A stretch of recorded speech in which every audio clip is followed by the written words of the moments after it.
Ons hulp is in die naam van die Here wat die hemel en die aarde gemaak het. Uit hom en deur hom en tot hom is alle dinge. Amen.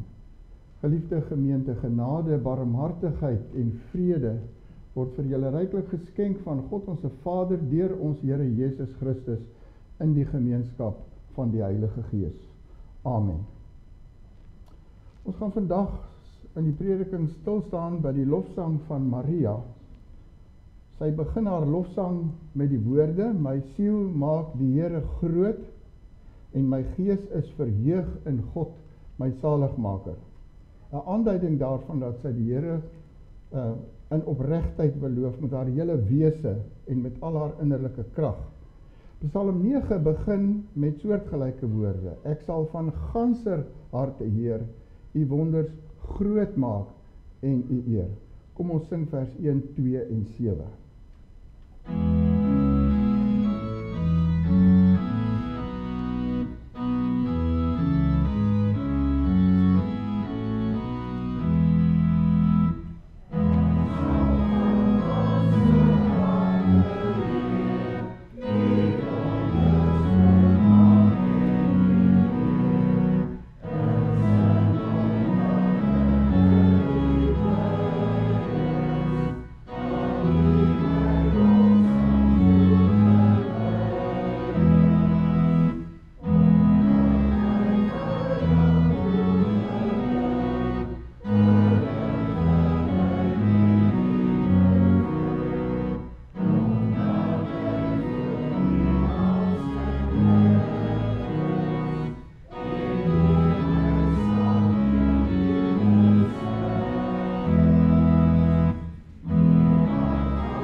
Kom ons belyne ons geloof in die drie-enige God. Ek glo in God die Vader, die Almagtige, die Skepper van hemel en aarde, en in Jesus Christus, sy eniggebore Seun, ons Here, wat ontvang is van die Heilige Gees, gebore uit die maagd Maria, wat gelei het onder Pontius Pilatus, gekruisig is, gesterf het en begrawe is, en neergedaal het na die hel, wat op die derde dag opgestaan het, uit die dood opgevaar het na die hemel, en sit aan die regterhand van God, die Almagtige Vader, waarvandaan hy sal kom om die lewendes en die dooies te oordeel. Ek glo in die Heilige Gees, ek glo aan 'n heilige, algemene Christelike kerk, die gemeenskap van die heiliges, die vergifnis van sondes, die opstanding van die liggaam en 'n ewige lewe. Kom ons luister nou, broeder en suster, met eerbied en selfondersoek na die wet van die Here, sodat ons sondes kan leer ken daaruit en opnuut ons toevlug neem tot ons Here Jesus, die enigste manier om gered te word van ons sondes. Ek is die Here jou God, wat jou uit Egipte land uit die slawehuis uitgelei het. Jy mag geen ander gode voor my aangesig hê nie. Jy mag vir jou geen gesneede beeld of enige gelykenis maak van wat bo in die hemel is, of van wat onder op die aarde is, of van wat in die waters onder die aarde is nie. Jy mag jou voor hulle nie neerbuig en hulle nie dien nie, want ek, die Here jou God, is 'n jaloerse God, wat die misdaad van die vaders besoek aan die kinders, aan die derde en aan die vierde geslag van die wat my haat. En ek bewys barmhartigheid aan duisende van die wat my liefhet en my gebooie onderhou. Jy mag die naam van die Here jou God nie ydelik gebruik nie, want die Here sal die en wat sy naam ydelik gebruik nie ongestraf laat bly nie. Gedenk die Sabbatdag, dat jy dit heilig. 6 dae moet jy arbei en al jou werk doen. Maar die 7de dag is die Sabbat van die Here jou God, dan mag jy geen werk doen nie, jy of jou seun of jou dogter of jou dienskneg of jou diensmaagd of jou vee of jou vreemdeling wat in jou poorte is nie. Want in 6 dae het die Here die hemel en die aarde gemaak, die see en alles wat daarin is, en op die 7de dag het hy gerus. Daarom het die Here die Sabbatdag geseën en dit geheilig. Eer jou vader en jou moeder, dat jou dae verleng mag word in die land wat die Here jou God aan jou gee. Jy mag nie doodslaan nie, jy mag nie egbreek nie, jy mag nie steel nie. Jy mag geen valse getuienis teen jou naaste spreek nie.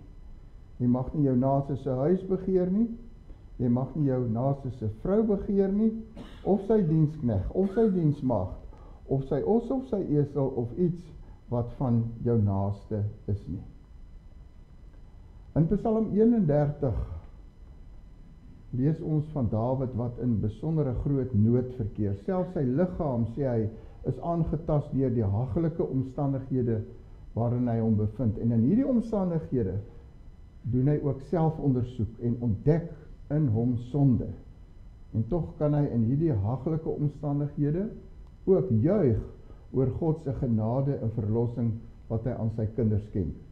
Ons sing daarvan in die 8ste en die 15de strofe van Psalm 31, daarna bid ons saam.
Ons Vader wat in die hemel is, waar vind ons vanmôre die woorde om u grootheid en u goedheid te beskryf? Waar vind ons die woorde om u lof te besing, na waarde te besing? Want Here, u is oneindig groot en almagtig, verhewe bo alles wat bestaan. U het alles gemaak, so het ons vanoggend weer bely. En ons wat deel is van u skepping, beleef ook elke dag hoe u skepping in stand hou en versorg. U doen dit as die skepper van hemel en aarde. Maar Here, ons beleef elke dag hoe u dit ook doen as Vader in ons eie lewens. U het ons verander, vir ons nuut gemaak van binne af. En so het ons deel geword van u huisgesin. En u het ons aangeneem sodat ons ook besondere voorregte geniet as u kinders. Voorregte van versorging en beskerming. En die voorreg om te weet dat daar 'n heerlike erfenis vir ons wag. Here, dankie dat ons vanoggend so saam kan wees as u kinders. Ja, ons is sondige mense, vol gebreke. Maar Here, u is met ons besig elke dag. Ons bid dat u ook deur die Heilige Gees in u woord elke dag vir ons al hoe meer sal vorm, sodat ons al hoe meer sal lyk na die beeld van u Seun Jesus Christus wat u vir ons na hierdie wêreld gestuur het. Here, ons dankie vir u woord. Elke dag word ons al hoe meer bewus hoeveel teenstand daar in die wêreld is teen u en u woord en die waarheid. Hoeveel mense onbeskaamd die vuis na die hemel lig, asof hulle God is. En dikwels, Here, raak ons moedeloos, omdat ons sien hoe die kerk swaar kry, en hoe die kerk op baie vlakke oor die wêreld heen ook vervlak, en verwêrelds. Maar Here, ons het hoop, omdat U getrou is aan U beloftes. Ons weet U bou steeds U kerk, ten spyte van al die teenstand en agteruitgang in hierdie wêreld. En ons bid, Here, dat U dit steeds ook in ons gemeente sal doen. Bou ons op in die geloof en in liefde vir mekaar. En gebruik ons in U diens. Laat ons, elkeen ons vanoggend opnuut daarin verheug om U woord te hoor, dat dit ons tot blydskap stem, want dit is die woorde van die ewige lewe. En seën die verkondiging van U woord oral oor die wêreld heen vandag. Berei die harte voor, sodat die saad wat daarop val kan ontkiem en groei en vrug dra, sodat U verheerlik kan word. Ons bid dit van U, om Jesus Christus ontwil. Amen. Hoe heerlik om te lewe in die lig wat van God afkom. Sy woord gee lig. Salig is hulle wat daarna luister. So sing ons in die 6de strofe van Psalm 89.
Lukas 1 begin met 2 verskynings van 'n engel, wat eers aan Sagaria die geboorte van Johannes die Doper aankondig, en dan tweedens die engel Gabriël wat ook aan Maria verskyn om die geboorte van Jesus aan te kondig.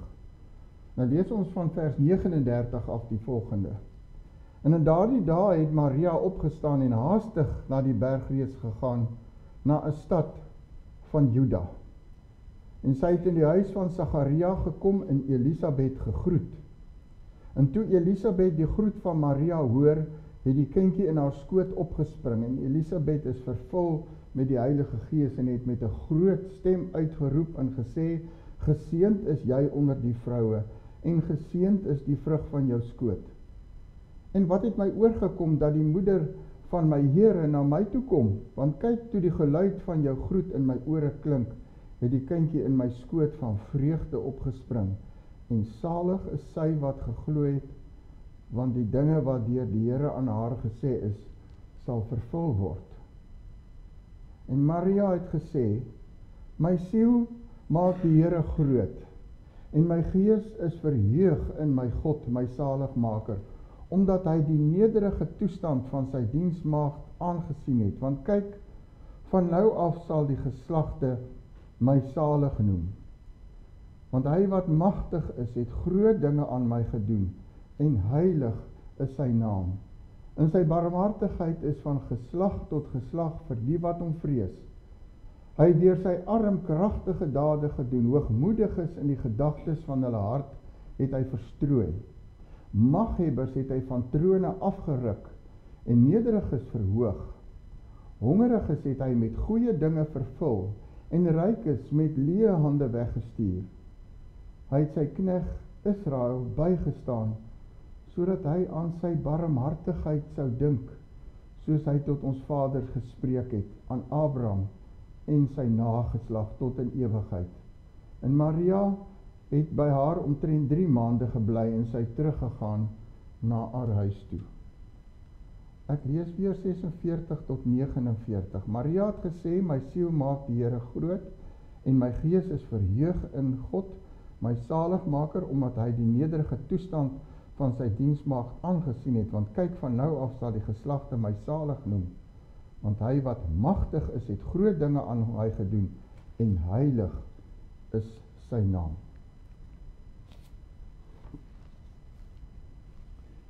Liewe broeder en suster, hierdie loflied van Maria het 'n naam wat hy al baie vroeg in die kerkgeskiedenis gekry het, naamlik die Magnificat. Dis die eerste woord van die Latynse weergawe van hierdie lied wat beteken groot maak. Dit is een van die min lofliedere wat in die Nuwe Testament te vind is, en dit laat 'n mens nogal baie dink aan die loflied wat Hanna gesing het in 1 Samuel 2 na die geboorte van Samuel. Tog is die toon van die twee vroue se liedere nie dieselfde nie. Hanna se lied is meer 'n triomfsang in die aangesig van haar vyande, die ander vrou wat haar so sleg gesê en sleg gemaak het, terwyl Maria se lied getuig van nederige verwondering van wat God besig is om in haar lewe en in die geskiedenis te doen. En 'n mens hoor in Maria se lied ook iets van Dawid se psalms, soos die een wat hy gesing het nadat die Here hom uit die hand van Abimelech gered het. Psalm 34, hoor wat sê hy, ek wil die Here altyd loof, sy lof sal altyd in my mond wees, my siel sal hom beroem in die Here, die ootmoedige sal dit hoor en bly wees, en dan sê hy, maak die Here saam met my groot, en laat ons saam sy naam verhef. Om te sê dat jy die Here wil groot maak, is eintlik 'n baie eienaardige uitdrukking. Want hoe kan 'n blote mens, 'n sondige skepsel, die Here wat die almagtige en soewereine grootte God is, hoe kan 'n sondige skepsel hom groter maak as wat hy reeds is? Ons kan dit nie doen nie. Maria en Dawid kon dit ook nie doen nie. Om God groot te maak beteken eenvoudig net om aan ander te vertel hoe groot die Here is en hoe wonderlik is die dinge wat hy doen.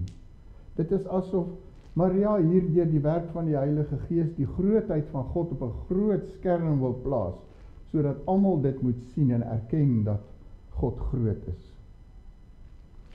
Uit hierdie lofsang van Maria wat die Heilige Gees vir ons laat opteken het in die skrif, word die kern van die oorsprong van 'n verloste kind van God se vreugde helder vir elkeen van ons uitgespel. Omdat Maria se vreugde oor God se verlossing ook ons verlossing is, kom ons plaas vanoggend, broeder en suster, hierdie woorde voor ons en dan dink ons na oor die Here God se oneindige goedheid en grootheid, sodat ons hom ook kan groot maak in ons sang en gebede, met ons hele siel en hart. Dit wil sê uit die diepste van ons wese, met ons verstand en ons emosie, en met totale oorgawe. Om dit te doen, gaan ons nou noukeurig kyk na die bron van Maria se vreugde. En die vreugde lê in die deugde van God, haar verlosser. Sy noem hom die magtige, sy noem hom die heilige, en sy noem hom die barmhartige. En daarin lê die kern van alles. Hoewel daar wonderlike dinge rondom Maria en met Maria gebeur, kyk sy baie gou daarby verby, by dit wat met haar gebeur, hier naby. En sy konsentreer op dit wat God doen. Die hoofrede is dus God self. Daar is 20 verwysings in haar lied na die Here. So haar aandag is nie in die eerste instansie op haarself toegespits nie, maar op God. En dit wat hy op daardie oomblik besig is om in die geskiedenis van hierdie wêreld vir sondaar mense te doen. En dit vervul haar met verwondering en aanbidding. En ons moet die omstandighede waarin Maria verkeer hier in gedagte hou. Ons vergeet dikwels, toe hierdie dinge met haar gebeur het, was sy nog 'n tiener meisie, waarskynlik nie meer as 16 jaar oud nie. Dis eintlik verbuisterend om dit te dink. En skielik verskyn hier 'n engel uit die bloute aan haar, en sy hoor van die onbeskryflike dinge wat God deur haar gaan doen. 'n Wonder gaan gebeur. En ons moet ook onthou dat daar vir 400 jaar tussen die Ou en die Nuwe Testament verloop het. En dat in daardie tyd geen direkte spraak van God was nie. Dit was asof die hemel gesluit was. Geen wonders het gebeur nie. Geen engele het aan iemand onder die volk verskyn. Nie eers aan 'n priester nie. Ja, die hemel was stil. En nou skielik dit.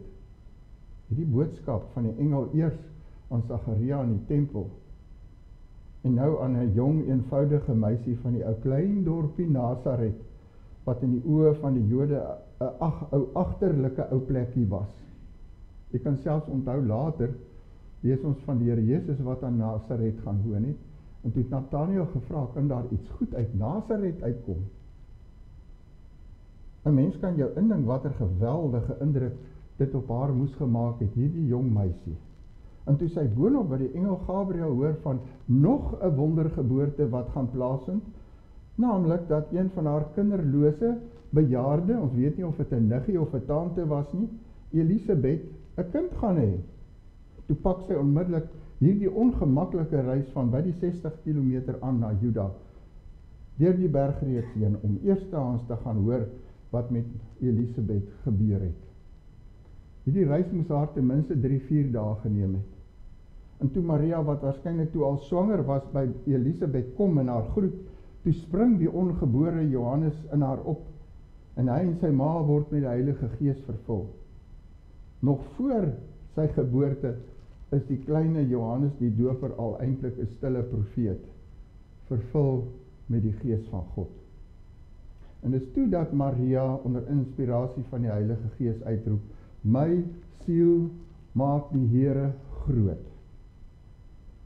Broeder en suster, ons hoor in hierdie lied van haar, die taal van die Ou Testament. Jy het nou al agtergekom toe ons gesing het. Hoeveel van hierdie woorde en uitdrukkings kom oral voor? Daar is ten minste 12 aanhalings of verwysings na die Ou Testament in hierdie lied van haar. En veral in die psalms. 'n Mens hoor Psalm 103, loof o my siel en alles wat binne in my is. En dis nie verniet so nie. As 'n jong Joodse meisie is sy soos ander kinders wat in gelowige huise groot geword het, uit die Ou Testament geleer. En sy moes groot dele daarvan wat sy by die huis of by die sinagoge gehoor het, memoriseer. Dit is wat die kinders van daai tyd gedoen het.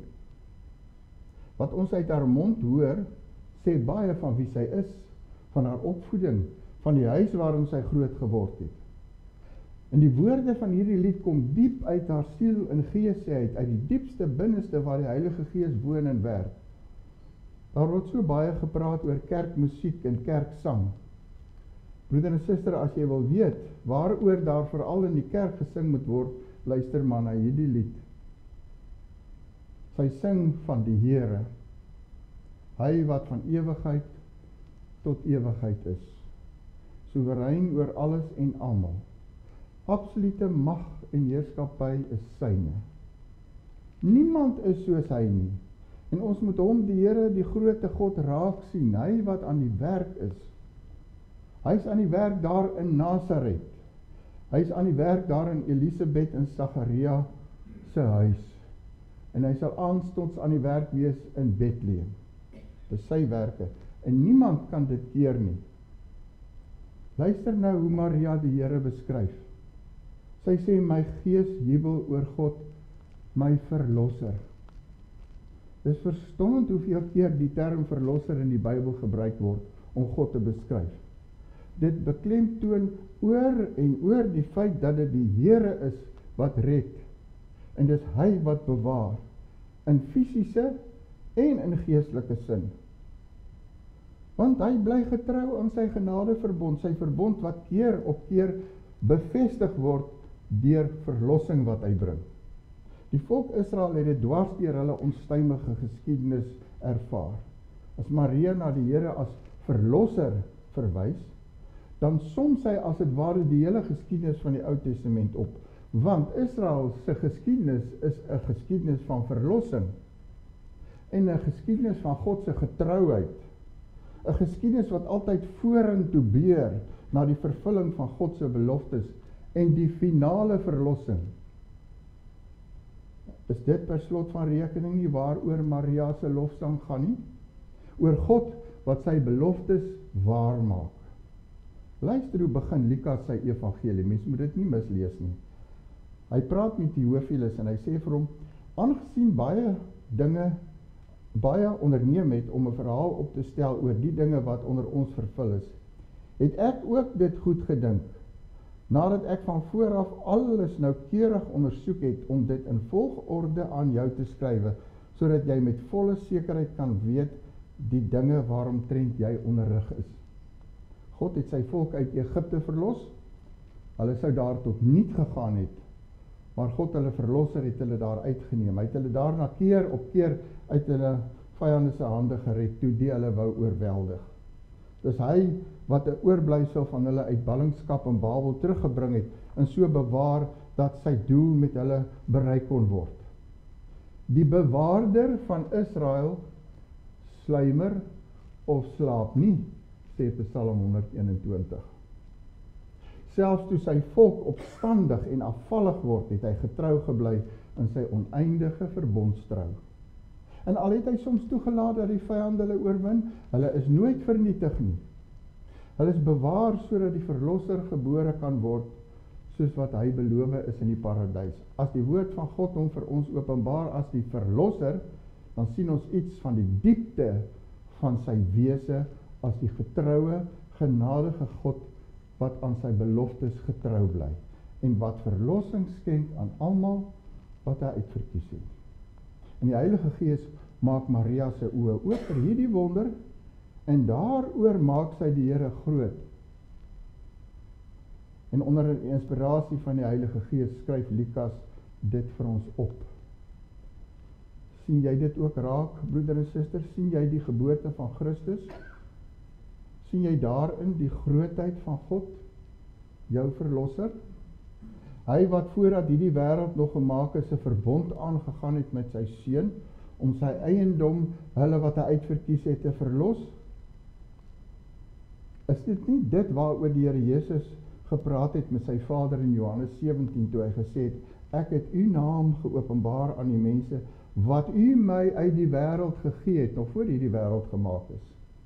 Hulle het aan u behoort en u het hulle aan my gegee. Om wat mee te doen? Om hulle te verlos. Kom ons roep saam met Maria vanoggend ook uit, ek juig oor God, my verlosser. Dit spreek van 'n verbond, wat die getroue liefde van God bekend maak, 'n liefde wat onvergelykbaar is met enigiets anders en wat alle verstand te bowe gaan. Dis 'n ewige liefde. Ja, ons God is ons verlosser.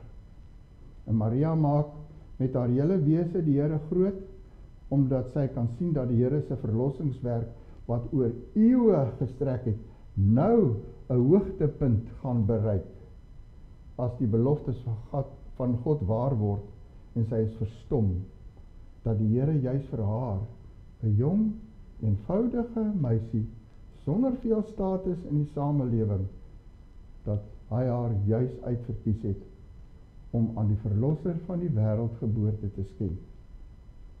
Immers die engel het uitdruklik vir hulle gesê, julle moet die kind Jesus noem, want is hy wat die volk van hulle sondes sal verlos. Maar broeder en suster, ons kan nie verder gaan voor ons moet opmerk, dat Maria hom my verlosser noem nie. Hy is ook haar verlosser.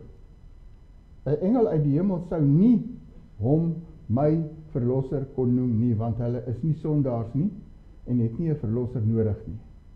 Maar Maria het. Daarom is sy by uitstek die een om die lied te sing. Sy is nie, soos die paus in 1954 verklaar het, sonder erfsonde gebore nie. Sy is 'n besonderse vrou, maar 'n begenadigde een. Nie 'n volmaakte wese wat as 'n middelaar tussen ons en die verlosser optree nie. Sy is soos elkeen van ons in nood, as dit kom by ons sonde. Maar Maria gaan onder inspirasie van die Heilige Gees voort, en dan sê sy, hy is die magtige, en die groot dinge aan my gedoen. Kyk, wat het hy in haar gedoen?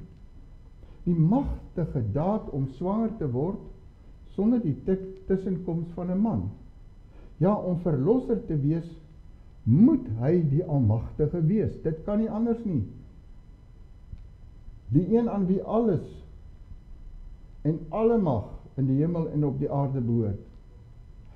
Hy wat met die woorde van sy mond alles geskape het, met die woorde van sy mond ook sy vyande vernietig. Om die almag van God te beskryf, gebruik sy ook 'n beeld wat ons baie dikwels in die Bybel kry, naamlik die arm van God, waarmee hy magtige dade doen. Daar's geen mag op aarde wat die sterk regterarm van God kan weerstaan nie. Maria beklemtoon dit, omdat dit in so groot kontras staan met haar eie swakheid en hulpeloosheid, in so groot kontras staan met die hulpeloosheid en die mislukking van hierdie wêreld. Kyk hoe spook die wêreld, om al die politieke, ekonomiese en sosiale probleme op te los. Kyk hoe sukkel hulle om vrede te bewerk. Hulle gebruik alle mag en krag en maak slim planne en neem gewigtige besluite, gaan plegtige ooreenkomste met mekaar aan. Maar kyk hoe lyk hierdie wêreld waarin ons bly nog steeds. Die hoop vir die wêreld lê buite hierdie wêreld en bo hierdie wêreld. Dit lê in die krag en die mag van God.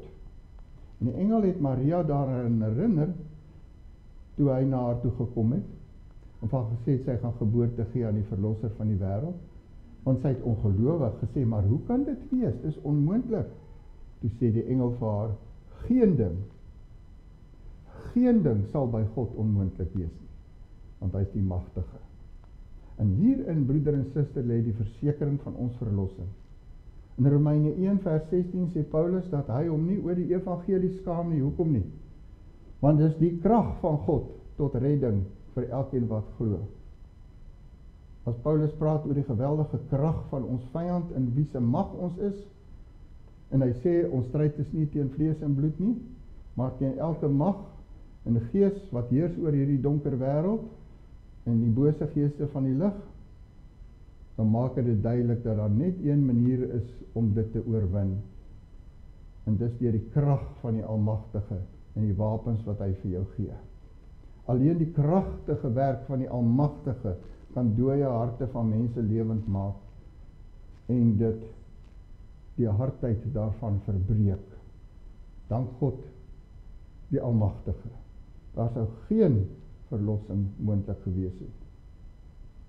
Maar in haar het 'n geweldige ding plaasgevind.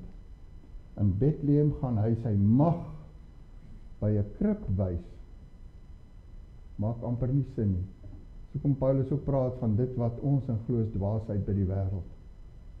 Daar word die verlosser gebore aan wie uiteindelik alle mag in die hemel en op die aarde gegee sal word. En dan voeg sy volgende by, heilige is sy naam. Nou, hoekom voeg sy heiligheid by God se almag? 'n Mens moet dit reg verstaan om God se verlossingswerk reg te verstaan. My broeder en suster, waarom het God sy seun in hierdie wêreld gestuur? Waarom was hy uiteindelik aan 'n kruis op Golgotha? Omdat hy 'n heilige God is. Want God is lig. Daar's geen duisternis in hom nie. En lig is 'n beeld van sy heiligheid en ons verlossing het baie daarmee te maak. Toe God die wêreld gemaak het, was alles volmaak. Maar toe die sonde daarin kom en die boosheid daarvan deurdring alles, toe dit donker geword op hierdie wêreld. En omdat God die sonde haat met die intensiteit van sy heilige natuur, daarom het hy verlossing bewerk. Omdat hy die heilige is, kan hy nie die wêreld los in die donker toestand waarin dit is nie, onderwerp aan die sonde en beheers deur die duiwel en die duistere magte nie. Omdat hy heilig is, het hy in Bethlehem en in Golgotha gedoen wat hy gedoen het. En alles wat God doen, is heilig. Luister weer wat die engel aanvanklik vir Maria gesê het. Die Heilige Gees sal oor jou kom, daarom sal die een wat gebore word, heilig genoem word. Nie net almagtig nie, maar ook heilig. Net die lig, die suiwerste, goddelike, heilige lig kan die duisternis oorwin. Dit is hoekom die Here Jesus onomwonde kon verklaar, ek is die lig vir die wêreld. En elke enkele aspek van die verlossing, van ons verlossing, is heilig. Jesus Christus is volmaak, daar was geen sonde in hom nie. Hy het nie die sondige natuur van Adam geërf nie, en dwars deur sy optrede op hierdie aarde, het sy heiligheid dit duidelik gewys. En daar was hy, gebore as 'n baba, maar tog nie 'n gewone een nie, sonder sonde, heilig is sy naam. Toe hy gebore is, toe sing die engele, heilig, heilig, heilig. Dit is hoekom hy vir ons sy Heilige Gees gegee het, wat die verlossingswerk in ons harte realiseer, permanent in ons kom woon, en ons op die pad van heiligmaking vat. Jy kan dit nie losmaak van jou verlossing. Maar broeder en suster, as hy net almagtig en net heilig was daar vir jou en my geen hoop nie. Want ons is sondaars. As ons voor die heilige almagtige God moet staan op ons eie, sou daar van ons niks oorbly nie. Die hele wêreld, en dit sluit ons in, sou vernietig gewees het voor sy heilige aangesig. Dis hoekom Maria 'n derde karaktertekening van God maak. Hy is ook barmhartig. Hy openbaar homself as die barmhartige God wat guns betoon aan mense wat in die grootste elende is. Mense wat in 'n toestand van ewige verlorenheid is. Dit is hoekom ons Here Jesus in sy aardse bediening veral uitgereik het na die elendiges, die siekes, die lammes, die armes, die dowes, die blindes. Ons was almal elendig en verlore tot ons gered is. Broeder en suster, kyk om jou rond en sien hoeveel elende daar in hierdie wêreld is. Hoeveel elendige mense daar in hierdie wêreld is. Hulle kan hoe ryk en hoe blink wees, maar as hulle God nie ken nie, is hulle in die elendigste staat waarin jy jou kan indink, op 'n glybaan af na die verderf. Dit is hoekom die gelykenis van die barmhartige Samaritaan wat Jesus vertel het so aangrypend is, en so 'n teken is van dit wat God doen. Iemand het daarom gesien in watter verskriklike elendige toestand die man daar langs die pad gelê het, en hy het iets daaraan gedoen. Hierdie man was aangerand, vol wonde, bloeiend, waarskynlik besig om te sterf. So sien God ons, en so bewys hy aan ons guns. 'n Mens kan egter nie oor God se barmhartigheid praat, broeder en suster, as jy nie ook sy genade noem nie. Sy goedheid wat hy bewys aan mense wat nie net in elende is nie, maar wat skuldig is voor hom, wat nie verdien om gered te word nie. Hy is die genadige God wat guns betoon aan hulle wat in elende is, juis omdat hulle skuldig is. Dis hoekom Jesus gebore is in Bethlehem, hoekom hy mens geword het, omdat God die God van barmhartigheid en genade is. En dis waaroor Maria sing. Broeder en suster, sien jy vanoggend ook hierdie eienskappe van God raak?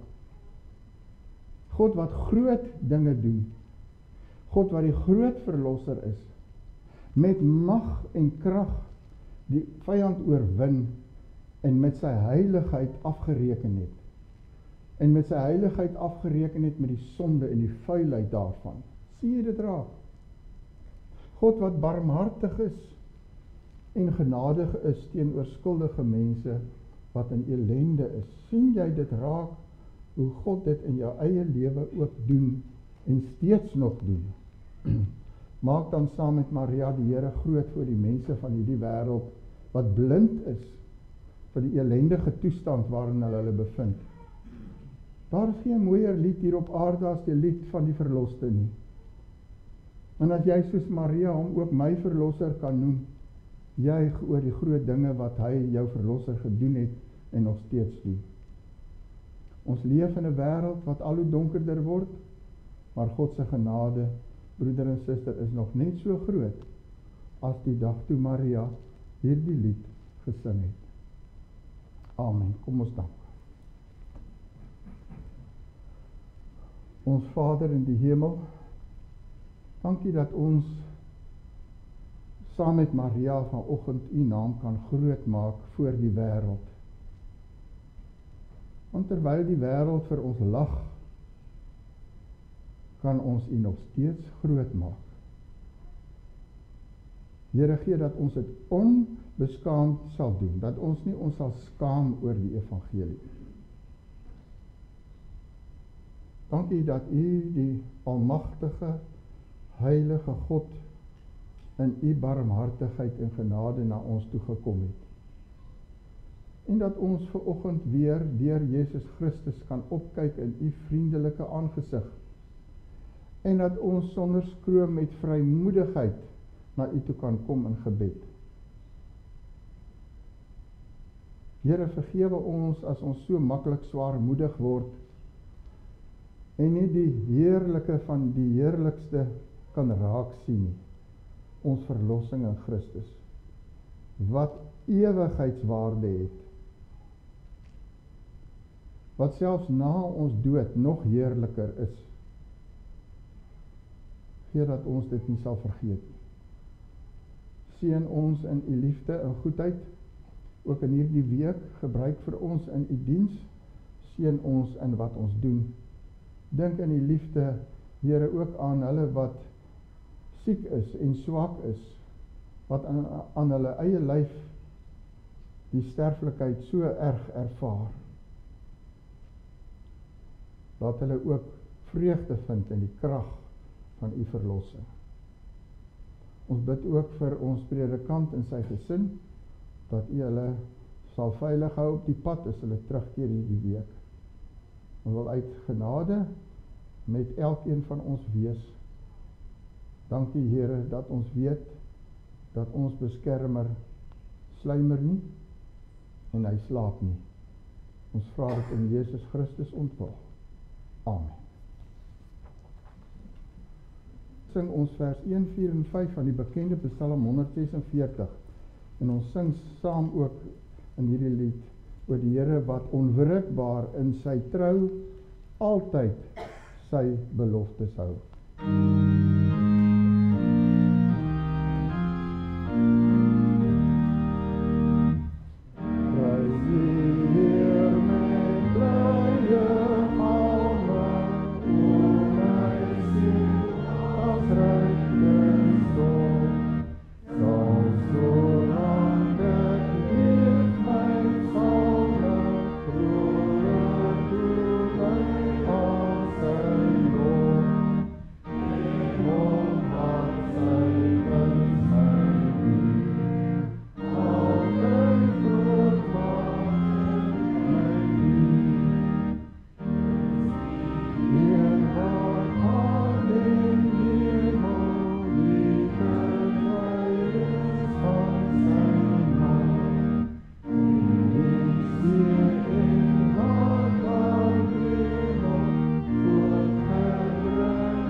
verhef nou julle harte tot die Here en ontvang sy seën. Die genade van ons Here Jesus Christus en die liefde van God en die gemeenskap van die Heilige Gees bly met julle almal. Amen.